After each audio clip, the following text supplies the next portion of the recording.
Hi everybody, welcome to Teaching Learning with Shweta. Today the topic is rubrics. So what are rubrics? Rubrics are tools of assessment. So we've been talking about assessments used by teachers, the kinds of assessments because the subject itself is assessment for learning. Rubrics are very beneficial, very easy to make and useful tools of assessments because they not only give us a detailed description of what the teacher expects from the students, but they also help in grading the students, and most importantly they are very helpful in providing constructive feedback to the students. They justify the grading or whatever the assessments the teachers have done. तो rubric क्या है? Rubric एक tool है assessment का. बच्चों को assess करने के लिए, लर्नर्स को असेस करने के लिए एक रूब्रिक है.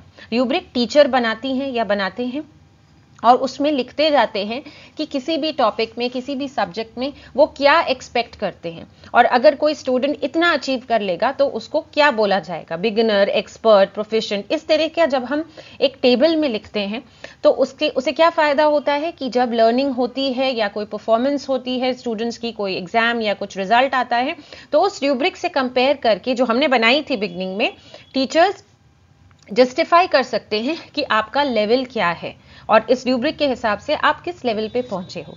तो ये ना सिर्फ स्टूडेंट्स को असेस करने में हेल्प करता है, बट टीचर को और स्टूडेंट को फीडबैक देने में भी बहुत हेल्पफुल होते हैं. सो रूब्रिक्स का यूज सिर्फ टीचर्स ही नहीं करते हैं, ऑफिसेस में और बहुत प्रोफेशंस में रूब्रिक्स यूज होते हैं. But the best part about rubrics, क्यों रूब्रिक्स इतने इंपॉर्टेंट हैं, क्यों इतने पॉपुलर हैं, उसका रीजन है फीडबैक देने में रूब्रिक का बहुत इंपॉर्टेंट रोल होता है. So in this video lecture we are going to study about what a rubric is, how it is constructed, why it is constructed, what are the types of rubrics and what are the advantages and disadvantages of rubrics. और बहुत छोटा video lecture है, कोई बहुत ज़्यादा बड़ा नहीं है, and it's easy to understand. So let's just begin. What is a rubric? It's a document. एक tabular form में होता है जनरली, और वो क्राइटेरिया बताता है ग्रेडिंग का. अगर कोई भी सब्जेक्ट है, उसमें कोई भी टॉपिक है, अगर उस पर हम रूब्रिक बना रहे हैं तो किन किन क्राइटेरियाज पे, किसी भी सब्जेक्ट में कोई टॉपिक है तो उसके बहुत सारे एस्पेक्ट्स हो सकते हैं. अगर हम प्रेजेंटेशन स्किल्स पर बना रहे हैं रूब्रिक, तो प्रेजेंटेशन में भी बहुत सारी चीज़ें होती हैं, कम्युनिकेशन, कंटेंट, लैंग्वेज फ्लो. तो इतने सारे क्राइटेरिया पे जब हम अलग अलग बच्चों को डिवाइड कर करके ग्रेड्स दे रहे हैं, उनको बता रहे हैं कि किस लेवल पे क्या चीज़ एक्सपेक्टेड है, क्या होनी चाहिए, तो वो पूरा जब टेबल बनकर आता है, that is a rubric. So what two main things does a rubric do? If we read this paragraph, a rubric is a document that describes the criteria for grading or assessing students and describes the teacher's expectations and level of achievement of students. तो दो चीज़ें हैं, एक तो teachers rubric में लिख देती हैं कि इस टॉपिक में, इस टॉपिक के इस पार्ट में इतना स्टूडेंट अगर अचीव कर लेगा तो उसको हम बिगिनर कहेंगे, उससे ज़्यादा अचीव कर लेगा तो उसको हम कुछ भी कह सकते हैं, उसको हम आउटस्टैंडिंग, प्रोफिशिएंट, कुछ भी हम वर्ड या डिस्क्राइब कर सकते हैं. तो इस तरह से टीचर पूरी एक्सपेक्टेशंस अपनी रूब्रिक में लिख देती है, और फिर जब स्टूडेंट को वो असेस करती है तो उसे पता चलता जाता है कि स्टूडेंट रूब्रिक के हिसाब से किस लेवल पर पहुंच पाया है. So that is the advantage. These are the two main advantages of using rubrics in teaching. They help the teachers set clear expectations, and secondly, once grading or once assessment is done, they help in justifying that assessment. वो feedback देने में help करते. So let's just proceed with our lecture. Reflective feedback क्या है? जब हम learner को खुद की रिफ्लेक्शन, मैंने बहुत बार डिस्कस किया है अपने प्रीवियस लेक्चर्स में, जब लर्नर खुद की लर्निंग को पीछे मुड़कर देखते हैं, उसको एनालाइज करते हैं, उसको समझते हैं, तो दैट इज रिफ्लेक्शन. अब अगर हम अच्छी फीडबैक बच्चों को दे रहे हैं, डिटेल्ड फीडबैक दे रहे हैं कि इस टॉपिक में, उसके इस एस्पेक्ट में, इस पार्ट में, इस क्राइटेरिया में ये वाला पार्ट मैं एक्सपेक्ट कर रही थी और आपने इतना परफॉर्म किया है, तो आप अभी इस लेवल पे हो, अगर हम ये क्लियर स्टूडेंट को बता रहे हैं तो स्टूडेंट अच्छे से समझ पाएंगे कि क्या एरर्स हो गए, क्या गैप्स हो गए. तो ये रिफ्लेक्शन करने में ये फीडबैक हेल्प करती है, इसीलिए this is reflective feedback. Let's come to the need and purpose of rubrics. Now this part can also be used when you are answering the question, what are the advantages or what are the benefits of using rubrics. ये same ही है. एक तो evaluation of multiple dimensions और aspects of any topic, जैसे कि मैंने example दिया था कि अगर हम प्रेजेंटेशन स्किल्स टेस्ट कर रहे हैं तो प्रेजेंटेशन स्किल्स के अंडर तो बहुत सारी चीजें आ गई, कॉन्फिडेंस आ गया, वॉइस मॉड्यूलेशन आ गया, कंटेंट क्लैरिटी, लैंग्वेज क्लैरिटी, तो ये क्या है, ये एस्पेक्ट्स हैं, क्राइटेरियाज हैं। तो किसी भी टॉपिक में, किसी भी टाइटल पे बहुत सारे हमारे क्राइटेरियाज आ सकते हैं जिनको हम इवैल्यूएट करके हम बता सकते हैं using a rubric. Secondly, it provides elaborate analysis. अब हमने इतने सारे क्राइटेरियाज लिए हैं, इतने सारे क्राइटेरियाज को हम डिस्क्राइब कर रहे हैं, तो पूरा एनालिटिकल, पूरी एनालिसिस हम प्रेजेंट कर रहे हैं बच्चे के सामने, तो बहुत इलैबोरेट है और पूरी एनालिसिस है, क्योंकि सिर्फ एक ही एस्पेक्ट नहीं, हम बहुत सारे एस्पेक्ट्स को एड्रेस कर रहे हैं। Third, creating a rubric makes the instructors expectations very clear. Teacher क्या एक्सपेक्ट कर रही है, अगर मैं प्रेजेंटेशन में एक्सपेक्ट कर रही हूं कि अगर लर्नर बिगिनर है तो उसको कम से कम इतना आना चाहिए, तो इसका मतलब ये मेरी एक्सपेक्टेशन है, उसको मैं एक जगह लिख रही हूं और बच्चों को बता रही हूं और फिर कह रही हूं कि आप खुद देखो कि आप इनमें से कहां लायक करते हो। तो this means that I am setting my expectations. This rubric can be a tool for self assessment. Teacher खुद की टीचिंग को असेस करने के लिए भी यूज कर सकती है कि मैंने इस टॉपिक को इस ढंग से पढ़ाया, बच्चों को इतना आ गया, तो मैं इस लेवल पर हूं। स्टूडेंट्स भी यूज कर सकते हैं रूब्रिक, अगर हम बच्चों को दे दें बनाकर कि this is a rubric, you see where do you lie, so this can be used as a tool for self assessment. It gives informative feedback. Grading बहुत स्टैंडर्डाइज हो जाती है, मतलब हम अपने मन से ग्रेडिंग नहीं कर रहे हैं, बच्चों को हम जस्टिफाई कर सकते हैं कि देखो ये मेरा रूब्रिक था, इसके हिसाब इसमें मैंने पहले लिख दिया था कि इस रूब्रिक में इस टॉपिक में ये आएगा तो आपको ये कहेंगे, आपको प्रोफिशिएंसी वाला लेबल मिलेगा, तो आपने ऐसा आंसर लिखा इसलिए आप यहां फॉल करते हो। तो स्टैंडर्ड है सब कुछ, टीचर बायस्ड नहीं है, टीचर जस्टिफाई कर सकती है कि उसने किस बच्चे को कितने मार्क्स दिए हैं और किस बच्चे को किस लेवल पे रखा है, तो उसका रीजन क्या है, उसने पहले ही सेट कर दिया था। तो स्टैंडर्डाइज्ड है, यहां पे कोई चीटिंग नहीं है, कोई अनबायस्ड इवैल्यूएशन नहीं हो रहा है।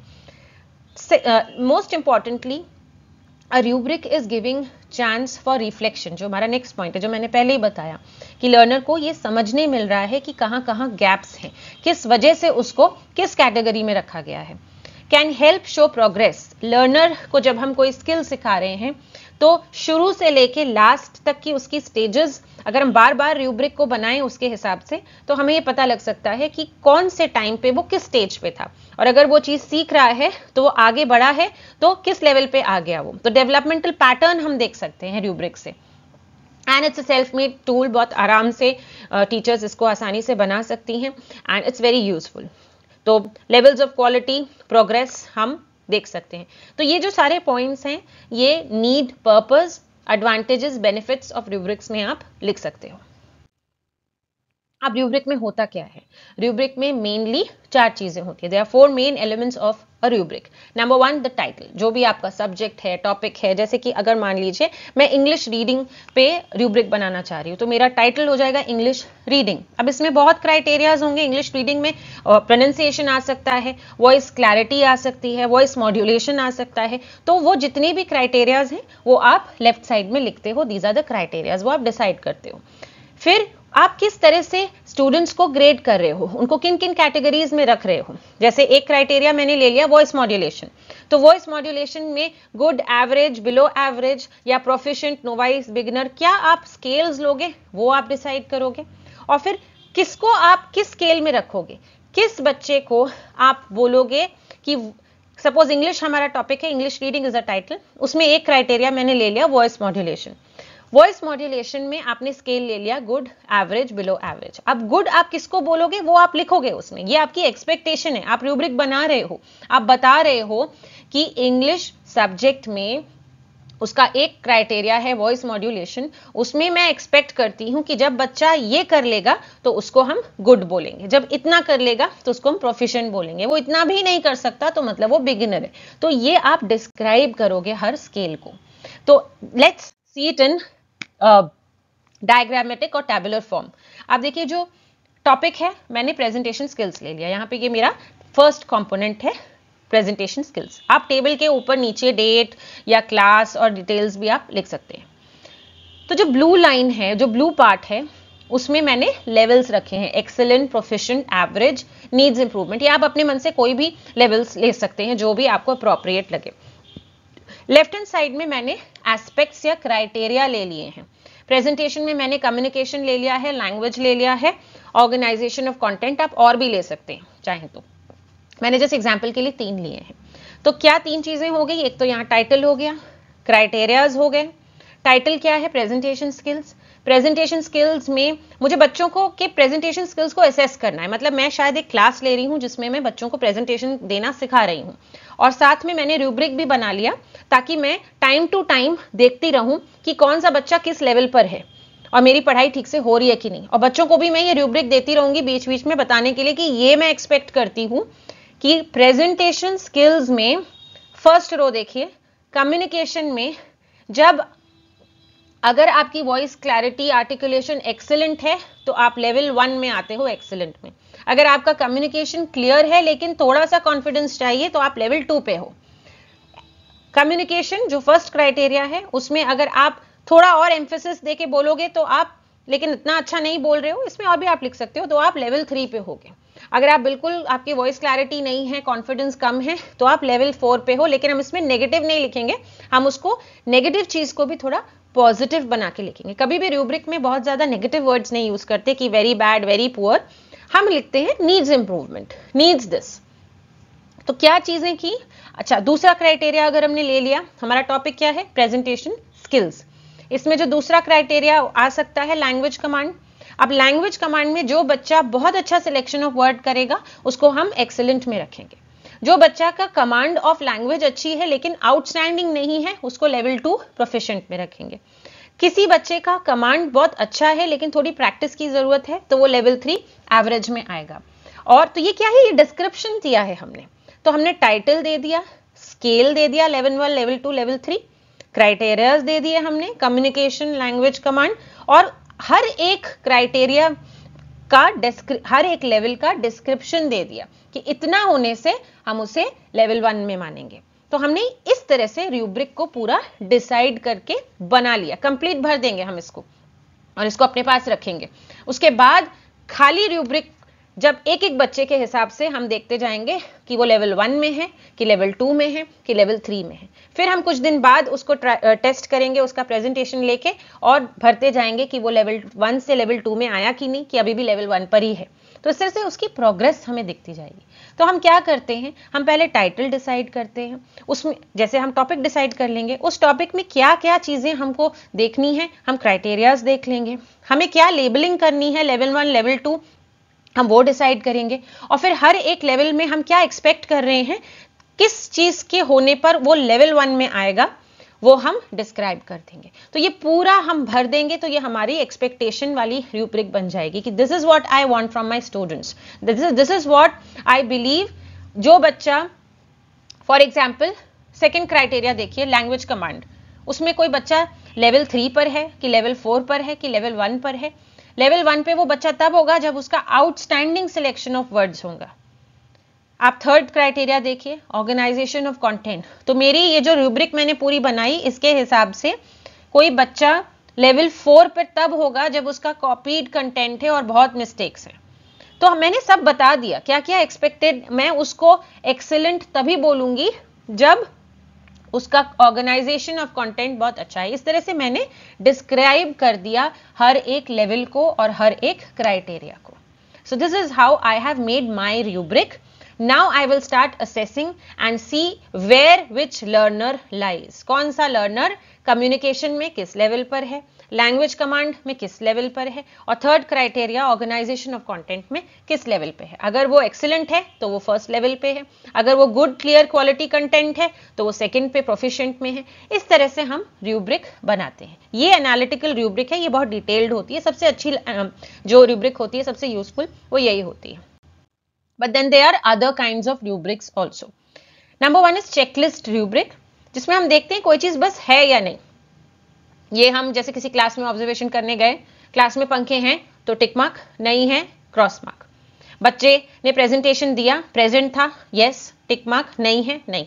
बच्चे को बोलना आता है, दिया उसने प्रेजेंटेशन, टिक मार्क, यस और नो या टिक मार्क। प्रेजेंस और एब्सेंस जब हम देखते हैं यूजुअली तो चेकलिस्ट रूब्रिक होती है। हम कई बार पॉइंट्स में लिख देते हैं कि बहुत अच्छा किया तो 10 में से 8 मार्क्स, कम अच्छा किया तो 6 मार्क्स, तो वो रेटिंग रूब्रिक हो जाती है। जिस टाइप की रूब्रिक मैंने अभी बताई थी, पूरा डिटेल्स, क्राइटेरिया, एक एक क्राइटेरिया में किस लेवल पर, वो एनालिटिकल होती है। और जब हम सिंपल किसी चीज को बस डिस्क्राइब कर देते हैं, हम इतने सारे क्राइटेरियाज नहीं लेते हैं, बस इकट्ठा एक बार में बता देते हैं इस बच्चे का ये ऐसा है, ये बुरा है, ये अच्छा है, ये बोलने पे अच्छा होगा, तो वो होलिस्टिक होती है। Now let's just see one by one. So simple criteria लिखा होता है और येस और नो है कि नहीं, प्रेजेंस या absence of something, that is when we are only interested in seeing that, then that kind of rubric is a checklist rubric in which we are only writing yes or no. अब जैसे कि यहाँ पे एक example ये internet से ही लिया था मैंने, क्राइटेरिया है presented adequate expertise in subject matter, तो हम पहले से ये सारी चीजें लिख लेते हैं और वो हैं या नहीं हैं उनको हम बस येस और नो करते हैं, हम कोई डिटेल्स नहीं बता रहे हैं, बस ये हमारी एक्सपेक्टेशंस हैं और ये मीट हो रही हैं कि नहीं हो रही हैं, simple checklist. This is also rubric, ये भी हमारी एक्सपेक्टेशंस है, लेकिन इसमें हम बहुत ज्यादा डिवाइड नहीं कर रहे हैं, एनालाइज नहीं कर रहे हैं, एक एक क्राइटेरिया का हम लेवल या स्केल नहीं दे रहे हैं कोई, हम सिंपल वो चीज है या नहीं है वाली रूब्रिक है ये। इसमें हम इस टाइप की रूब्रिक में हमारे क्राइटेरियाज तो जरूर होते हैं, टाइटल भी होता है, लेकिन हम सिर्फ रेट कर देते हैं कि वो गुड, फेयर, अब बहुत डिस्क्राइब इसमें भी नहीं करते हैं, हम सिर्फ ये थोड़ी थोड़ी चेकलिस्ट टाइप की है, कौन सा स्टूडेंट इस क्राइटेरिया में गुड पे स्टैंड कर रहा है या एक्सीलेंट पे स्टैंड कर रहा है, बस हम सिंपल वो लिख देंगे और बहुत ज्यादा डिस्क्राइब नहीं करेंगे। ये हो गया हमारा rating, quite similar to checklist when we have a rating. Likert scales are also quite like this. Holistic में क्या होता है कि सिंपल हम बस 4 यहाँ पे पॉइंट्स हैं, हमने 4 बातें बता दी, हमने उसका असेसमेंट, मतलब हम किसी क्लास का कोई असेसमेंट, सपोज प्रेजेंटेशन स्किल्स हैं, तो प्रेजेंटेशन स्किल्स में ये 4 पॉइंट्स होने चाहिए, और ये 4, या फिर जब उसके प्रेजेंटेशन स्किल्स को हमने असेस कर लिया तो क्या 4 बातें हमें लगी उसकी अच्छी या बुरी थी, हम सिंपल एक पैराग्राफ में बता दे रहे हैं, तो कोई बहुत ज्यादा यूजफुल नहीं है ये रूब्रिक मेरे हिसाब से। इसमें हम क्या करें, इसमें हम कोई अलग अलग क्राइटेरिया, स्केल्स, लेवल्स, डिस्क्रिप्शन इतना नहीं दे रहे हैं, बस हम खाली क्या हमारी एक्सपेक्टेशंस हैं और क्या निकल के आया वो सिंपल एक पैराग्राफ की तरह ही बट इन टेबल हम डालते जा रहे हैं। So that's a holistic rubric. जो हमने करा था सबसे पहले, जो मैंने एग्जाम्पल दिया था, वो है एनालिटिक रूब्रिक की। एनालिटिक रूब्रिक में क्या होता है, हम डिफरेंट क्राइटेरियाज के भी लेवल्स लेते हैं। हर एक, जैसे कि प्रेजेंटेशन स्किल्स में हमने बहुत सारे क्राइटेरिया ले लिए, voice clarity, modulation, present content, mistakes and grammar, बहुत सारी चीजें हमने ले ली। हर एक क्राइटेरिया में हर एक लेवल पे लर्नर कब माना जाएगा, वो जब हम डिस्क्राइब कर देते हैं, हर बॉक्स को फिल करते हैं, हर लेवल को फिल करते हैं, then that is a complete analysis of each and every criteria and each and every scale, and that kind of rubric is an analytic rubric and it's very detailed and the most useful rubric, जिसका example मैंने अभी आपको करके दिखाया था। तो क्या steps हैं किसी रूब्रिक, एक एनालिटिक रूब्रिक को बनाने के लिए? पहले तो टॉपिक डिसाइड कर लो कि आपका मैथ्स का टॉपिक है या डांस का टॉपिक है, anything, it can be an art और क्रिएटिव फॉर्म और anything. Suppose let's just take an example of dance, आपने डांस सिखा रहे हो आप बच्चों को, तो आपका टॉपिक हो गया डांस। अब उसमें आपने ना, अब जब आप कोई डांस सिखा रहे हो या आप कोई टॉपिक पढ़ा रहे हो, मैथ, साइंस, उसके अपने ऑब्जेक्टिव्स होते हैं। तो ये जो क्राइटेरियाज हम बनाते हैं, ये हम अपने मन से नहीं बनाते हैं। एज अ टीचर हर सब्जेक्ट में क्या जनरल ऑब्जेक्टिव्स हैं, क्या स्पेसिफिक ऑब्जेक्टिव्स हैं, उनके हिसाब से हम क्राइटेरियाज डिसाइड करते हैं। तो टीचर को जनरली नॉलेज होती है कि उसके सब्जेक्ट में क्या एक्सपेक्टेड है, क्या ऑब्जेक्टिव्स अचीव होने चाहिए, उनके हिसाब से हम क्राइटेरियाज लेते हैं। अगर कोई डांस का टीचर है तो डांस का टीचर, मैं एक एग्जांपल दे रही हूँ, फेशियल एक्सप्रेशंस, बॉडी फ्लेक्सिबिलिटी, ये सब क्राइटेरियाज आ सकते हैं। ड्रेसिंग, जो भी ड्रेसिंग सेंस है एंड ऑल दैट, मोबिलिटी, ये सारे जितने भी हैं ये क्राइटेरियाज हम डिसाइड करेंगे बेस्ड ऑन ऑब्जेक्टिव्स। फिर हम स्केल डिसाइड करेंगे, नोवाइस, बिगिनर, प्रोफिशिएंट या गुड, एवरेज, ये हम अपना स्केल डिसाइड करेंगे। और हर एक क्राइटेरिया में, हर एक स्केल पर लर्नर कब आएगा, क्यों आएगा, हम क्या एक्सपेक्ट करते हैं कि अगर सपोज डांस है हमारा टॉपिक, उसमें हम एक क्राइटेरिया लेते हैं फेशियल एक्सप्रेशन, अगर उसके फेशियल एक्सप्रेशंस बिल्कुल नहीं है तो मतलब वो बिगिनर में आ रहा है। तो ये डिस्क्रिप्शन है, ये हम डिस्क्रिप्शंस देंगे कि कब उस क्राइटेरिया में वो किस लेवल पे आएगा, वो हम डिस्क्राइब करेंगे। उसके बाद हम पूरी रूब्रिक को भर के, ये हमारी रूब्रिक हो जाएगी मेरी एक्सपेक्टेशंस और मेरी खुद की rubric. Now we will start assessing the students, जैसे dance teacher will start taking tests और in whichever form the dance teacher takes, and then will start seeing where the learner lies according to that rubric. उस rubric को देखकर ही वो बता देंगी या बता देंगे कि वो बिगिनर में है, नोवाइस में है, इस क्राइटेरिया के हिसाब से वो किस लेवल पर है। एंड उसके बाद उस रूब्रिक से हम फीडबैक बच्चों को दे सकते हैं। अगर हम बार बार रूब्रिक को एडमिनिस्टर करते रहेंगे तो हमें हर थोड़े दिन बाद उसके लेवल, एक लेवल से वो दूसरे नोवाइस से वो आउटस्टैंडिंग या अपने हायर लेवल पर आया कि नहीं, ये भी हमें पता लग जाएगा। So rubrics can actually show us whether there has been any progress or not. So these are the steps of developing an analytic rubric. तो जो रूब्रिक लेफ्ट में बनी हुई है वो टीचर ने खुद बनाई है अपने लिए। उसके बाद वो अपने पास उस रूब्रिक को रखेगी। उसने बना दी है रूब्रिक, एक्सपेक्टेशंस लिख दी हैं, हर एक क्राइटेरिया में, हर एक स्केल में वो क्या एक्सपेक्ट कर रही है। बच्चा फर्स्ट बॉक्स में है, इसका मतलब फर्स्ट क्राइटेरिया में, फर्स्ट लेवल पर है। तो ये बना के पूरी हम रूब्रिक रख देते हैं। उसके बाद हम एक खाली रूब्रिक रखते हैं अपने पास। जब हम स्टूडेंट्स को असेस करते हैं फिर हम बॉक्स में लिखते जाते हैं कि बच्चा कहाँ पे पहुंचा है with respect to each criteria. Left में जो है वो सारे क्राइटेरियाज हैं, हर एक लेफ्ट में जितने क्राइटेरियाज हैं वो किस स्केल में लाई कर रहा है उसमें हम लिखते जाएंगे कि the learner lies at excellent या कॉम्पिटेंट या जहां भी है। तो एक रूब्रिक बना के टीचर पहले से रख देती हैं, वो पूरा उसका एक्सपेक्टेशंस है जो बता देती है कि यहाँ पे लाई कर, इतना होने पर बच्चा इस लेवल पे लाई करेगा। उसके बाद जब रूब्रिक हम टेस्ट करते हैं तो उसी से कंपेयर करके हम पता लगा लेते हैं कि बच्चे ने ऐसा परफॉर्म किया तो मेरी रूब्रिक के हिसाब से वो इस लेवल पे आएगा, इस बॉक्स में उसको हम फिल करेंगे। तो क्या सबसे ज्यादा क्या एडवांटेजेस हैं रूब्रिक के? एक तो फीडबैक मिल रही है, टीचर को भी मिल रही है, पढ़ाने के बाद वो कंपेयर कर पा रही है कि स्टूडेंट किस लेवल पे है। रिफ्लेक्शन तो हो ही रहा है स्टूडेंट्स को, अगर हम रूब्रिक्स दिखाएं कि देखिए ये मेरी एक्सपेक्टेशन थी और आप इधर लाए कर रहे हो इस रूब्रिक के हिसाब से, और 2 महीने बाद भी आप इसी में लाए कर रहे हो आप, तो इसका मतलब आप खुद देखिए कि आपका इंप्रूवमेंट नहीं हुआ, डेवलपमेंट नहीं हुआ, या डेवलपमेंट एक लेवल से दूसरे लेवल पर आ गया। तो रिफ्लेक्ट कर सकता है स्टूडेंट, देख सकता है, टीचर भी रिफ्लेक्ट कर सकती है कि क्या क्या गैप्स हैं, प्रोग्रेस हो रही है कि नहीं हो रही है, उस हिसाब से वो अपनी टीचिंग को मॉडिफाई कर सकती है।